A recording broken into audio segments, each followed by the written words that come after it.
Welcome back to DVC Weekly. This is episode 123. My name is Jason Erpelding. I'm the broker of Buy and Sell DVC. I'm here with Scott Ferrioli. I'm the owner of DVC-Rental.com and Buy and Sell DVC.com. And today is June 14th, 2023.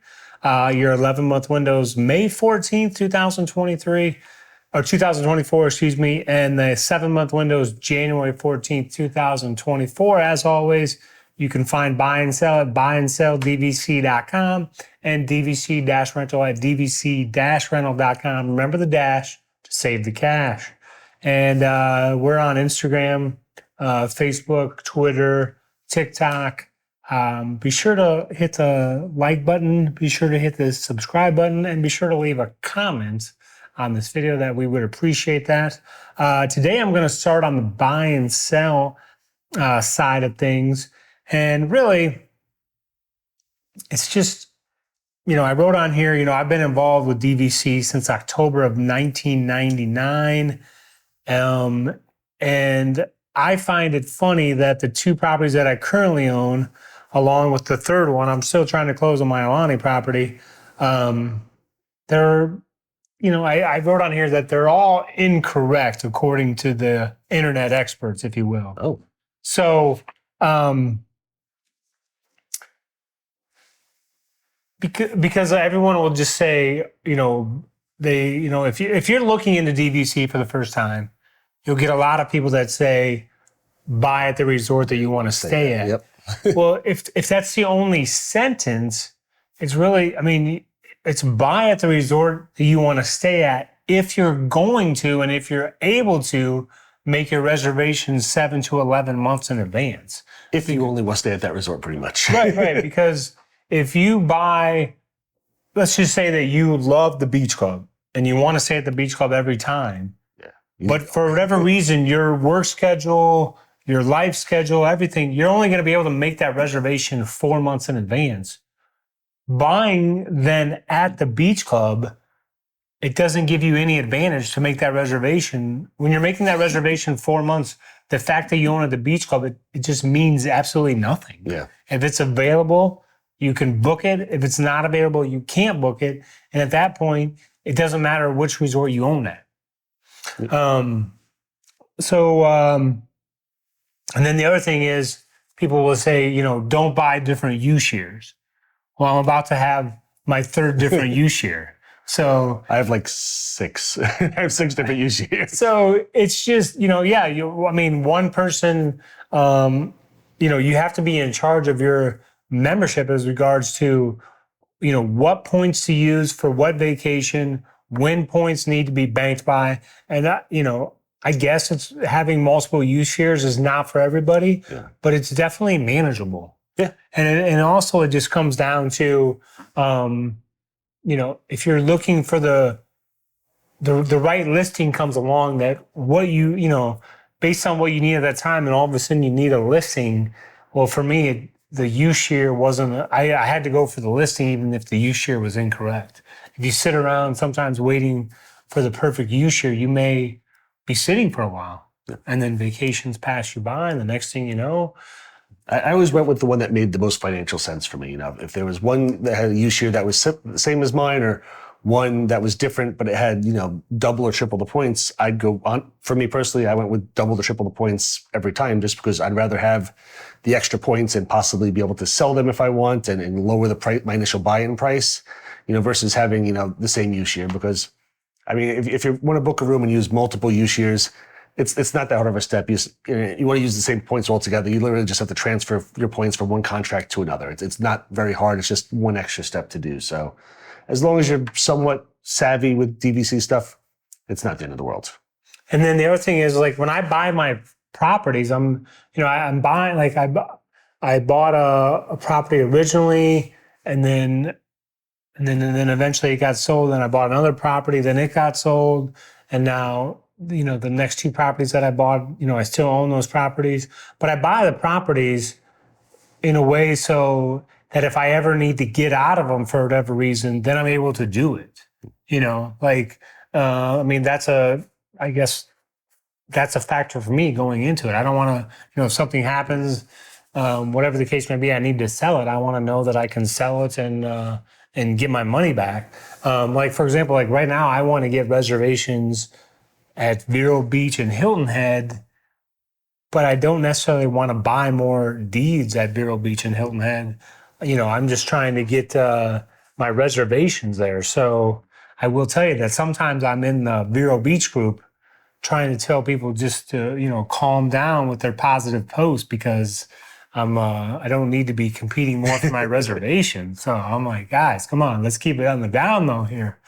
And I do want to give another shout out to the laundry room at Vero Beach, fourth floor. Fourth floor. Yep. That's where all the goodies are. Yep, absolutely. I will tell you that. I love that. I don't know why. Like that's it? I love that about the DVC community. Like they're like, hey, I just put these here, use them, pass them on. Because in my mind, I'm like, is there any other vacation club that's like this? Like, is there a Marriott, ownership group out there that says, hey, I was just at this resort. I left. I don't know. I like to think Disney is, has those people that are doing those things and we're the only one. Now, maybe there could be. I don't know, but I think Disney's probably the only one. That's what I like to think. I think Disney people are good people. Yeah. And it's cool that the community, comes together and says, hey, I just bought, 32 water bottles. I have 24 left. Here they are, Mm-hmm. So now we're on to so in summary, I just want to say there's no one correct way for your DVC ownership. It's how you're going to travel, how you're going to use it, and how many points you need. Every single family, person, individual, whatever, how they use the points is completely different. So you can tailor this membership for you. There's no secret of, this is the perfect membership and nobody knows. And truthfully, I think probably for the majority of people, their needs are going to change over time anyway. Odds are, I'm sure there are people out there who they say every single year, the third week of November, we come down for 1 week and that's it for the year. So I think, people just like you and me, stuff changes and you're like, you know what? I think I'm gonna do Vero for 3 nights here, and then I'm gonna grab this room here. Like you don't expect it. It's you change on the fly. So there's no one way to do it. Like this is the right way because even if you think that there's one way that you're gonna do it every year, odds are it's gonna change over time. And you're gonna sit there and go, yes, I do. I bought Beach Club because I stayed Beach Club all the time, but I want to try out that new Galactic Star Cruiser that just became DVC. We're pretending that happened. Or, I want to do the Vero Beach. They've said such great stuff about it. You got to check out Vero Beach. Or, there's stuff that's always going to pop up. So that even if you have a game plan in your head that I'm going to use these points for this thing every single year, odds are it's going to be changing around and you have to be flexible with it anyway. Yeah, and maybe it's because people become wiser over time in general. But I mean, if you take someone back in 2008 and they bought Beach Club and they said, we're always going to stay at Beach Club. Well, then all these new resorts have been added since 2008. And they're like, we have these grandkids. Maybe we should stay at Bay Lake Tower so we can. You didn't have grandkids before. 15 years have passed. Now we can stay at Bay Lake Kids Tower. The house. Now there's grandkids. Yeah. Stuff changes. Because you have all these options and you just want to go exploring and, you don't, life passes you by and the next thing you know, you're like, I should have gone here. I should have gone here. You go from a family of 4 to maybe your kids going off to college and stuff, you're empty nesters. So now you're a family of 2. Wait 6 years because now all of a sudden you've got grandkids and now all of a sudden your family of 4 to 2 is now a family of 8. So I mean, it's evolving over the years anyway. So you never know. So when you look into DVC, please, be flexible and there's no one secret sauce, if you will. I guess that constantly, like I'm getting to DVC, tell me, what should I buy? And I'm like, there's no right answer. There's no, you should buy this resort. You should do this. Everything changes and is flexible. It's really based on, your feelings about the resort. And again, stuff is going to change along the ways and you're going to try out one resort and you're like, that was really cool. I just noticed that Grand Floridian's open on this trip. We've always wanted to stay at Grand Floridian. It's so like bougie. I want to try it. You're going to be doing stuff. And then truthfully, that's how you should be doing it.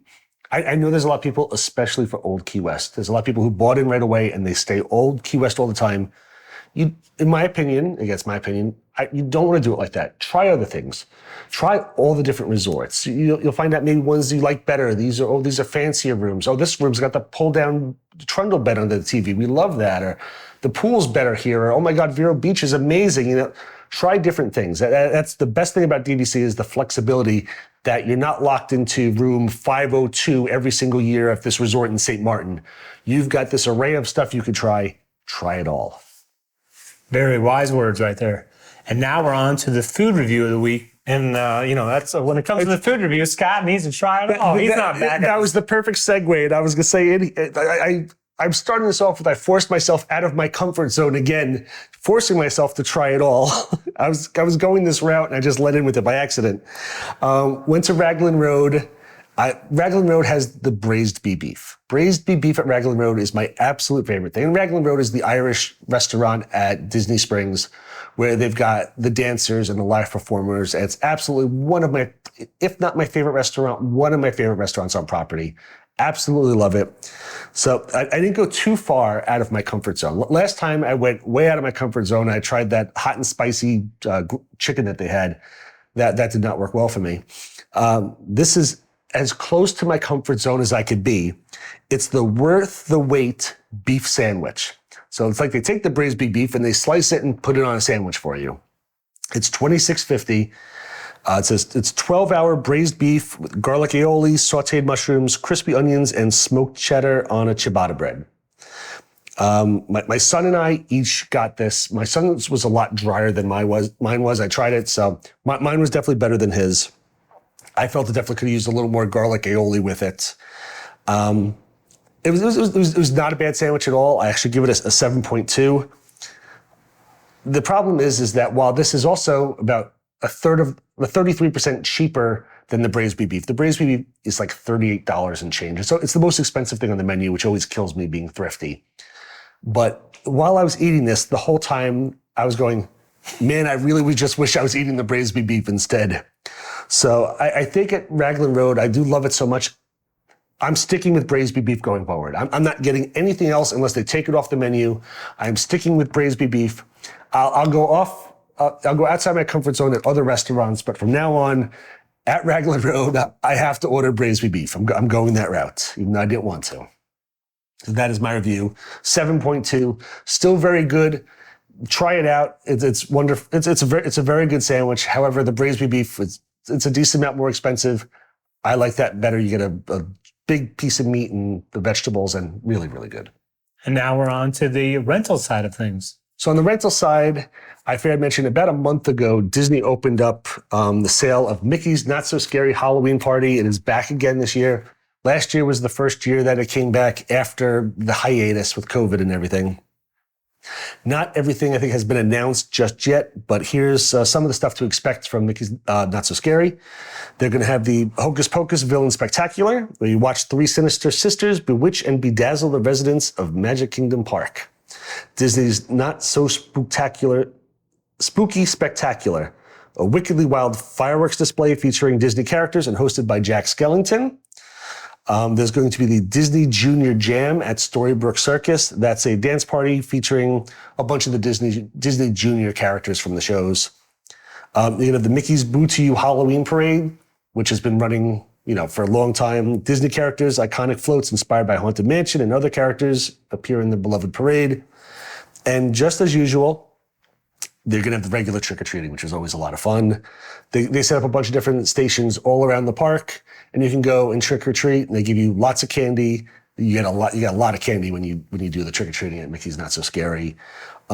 Dates are ranging from August 11th through November 1st. Prices, this is where it's a little rough. Prices, and this is without any DVC discounts or anything, starting at $109 for really like off-peak early times, going up to $199 per ticket. These are the adult prices. The kids' prices was like $10 less, but $109 up to $199 depending on the dates. So gets a bit costly doing this stuff. I've done it twice in the past. Have you done it before? I have not done it. Is August 11th, is that the normal starting date? It's been getting earlier and earlier, and I think last year it started around a similar time as well. But just like Food and Wine Festival and everything, just they keep expanding and expanding it because there's more revenue to be made. So August 11th, and it's that's wild hot. thinking that you're going to go early. to Mickey's Not So Scary Halloween party on August 15th. And that's the thing. I think all of August is like the lowest, the $109, except for the first night. I believe they're charging like $159 for the first night because they know everybody wants to be there that first night, so they can jack up the price 50%, and then second night it drops down again. So it's like opening day baseball game. Do they raise the prices for tickets? Everyone wants to be there the first day. By the second game, it's like half the crowds.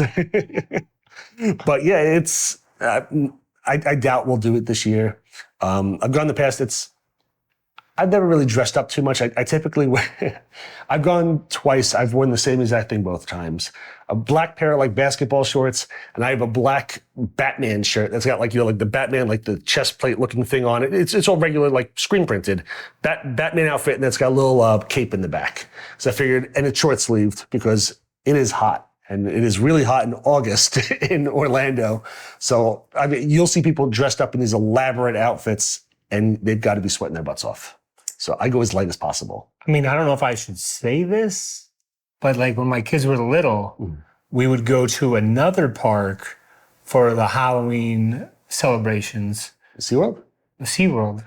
SeaWorld does a very good job of that, too. Yeah. I didn't know if I should mention SeaWorld. There always seems to be controversy around SeaWorld. No, I think you mentioned SeaWorld, but I forget what it's called now. They have a specific name for their celebration. I thought SeaWorld did a very good job, too. And SeaWorld, I don't have the prices offhand. I think it was like half the price or less than half the price for the unlimited trick-or-treating and stuff. They didn't have as many like shows and stuff, but I figured, I'm trying to think, was it?